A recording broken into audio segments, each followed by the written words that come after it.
What's up? Tengu230 here. I hope everyone is having a great day. Welcome to my impression of an indie game that released on November 18 called EXO, developed by Expletive and co-published by the developer Expletive and Future Friends Games. Here's the tagline: a strange signal, an alien craft, an interplanetary gravity-defying journey through space and time. So before we begin, I want to mention that I played about an hour and 60 minutes of EXO, and from what I read, the game takes about 2.5 hours to complete. I stopped around that time because my thumb was hurting, just holding the left stick to move forward, plus actual game reasons, which I'll get to. But first, initially reading this description for EXO and checking it out for the first time, it's definitely right up my alley of exploring alien worlds and what they could possibly look like out in the far reaches of space. During your adventure, you pilot an alien craft that uses a gravity drive. Essentially, your ship is shaped like a ball, and it can turn into a disc to glide across these otherworldly landscapes when it catches air. You also can't stay in disc form for too long as it uses up power, so you'll need to go back into ball form to regain energy. Gravity can also be added to the ship, and I use it on downslopes by holding the R trigger, then letting it go as it goes up a jump to catch massive air. There's also a double jump. It's a really cool feeling as you try to get comfortable with the rhythm and cadence of rolling and gliding across the environment. I also like the fiery looking effect of the energy contained within the ship, letting you know how much energy you have left. So the goal of the level is to keep your momentum forward to reach the ghostly beam in the far distance, which shoots you to the next planet.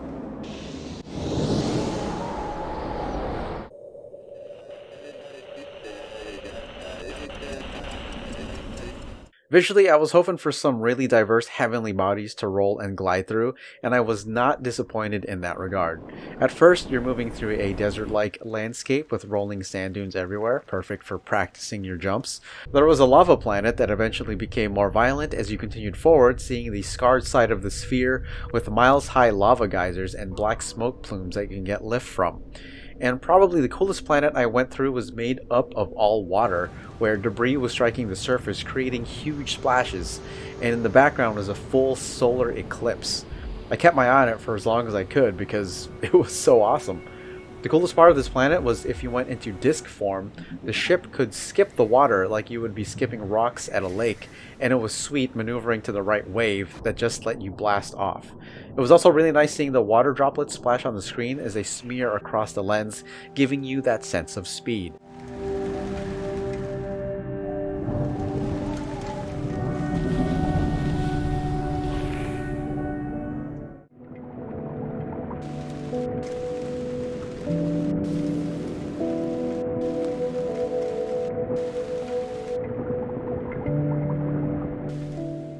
Quickly, when it comes to sound, it's subtle, but it's excellent. The music, when you hear it, really adds to the proceedings of making you feel lonely, but adventurous and mysterious at the same time.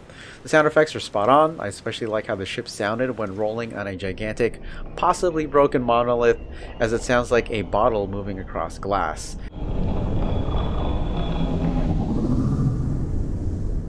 It also added to the sense of speed and calmness, especially in one part of the game where you're flying through the clouds. It almost feels like a light rain as you're sitting on your porch just letting nature do its thing.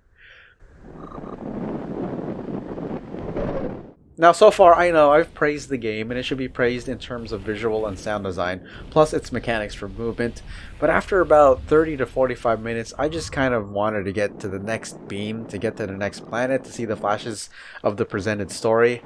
It just started to feel, I don't know, it's like, I hate to say it, but it started to feel a little tedious, even though I know there was a lot of work and care put into the game, which is why I kind of feel bad. Yeah, I know I'm supposed to enjoy the journey of each planet by just being fully transported to another world, and I do. But when my thumb starts hurting and just moving the ship forward, seeing the beam in a distance, not seeming to be getting any closer, it made me wish there was a way to just move faster. And that could very well be the case, having the ship move faster, because I didn't continue. But there was a point in the game where I had to charge up the beam that flings you to the other planets, and it just felt like it took so long to get to each object I had to collect to do so. After that, I just turned it off because after collecting the first piece, I had to glide another few miles just to get to the next one, and it would take 4 to 5 minutes.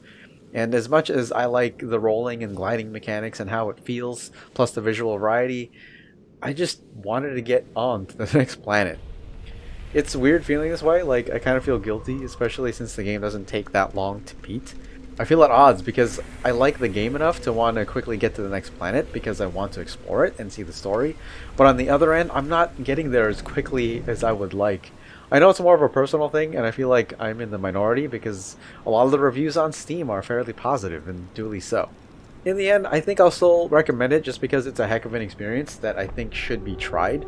But I personally just bounced off of it at a certain point, and I don't think I'll come back to it anytime soon, if at all.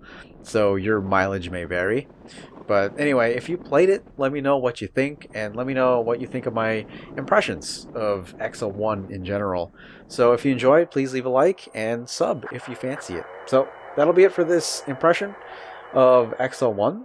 So if you made it this far, thanks for watching, and as always, take care, and take it to 30 out. Game on, everybody. Keep smiling, and I'll see you in the next impression/review.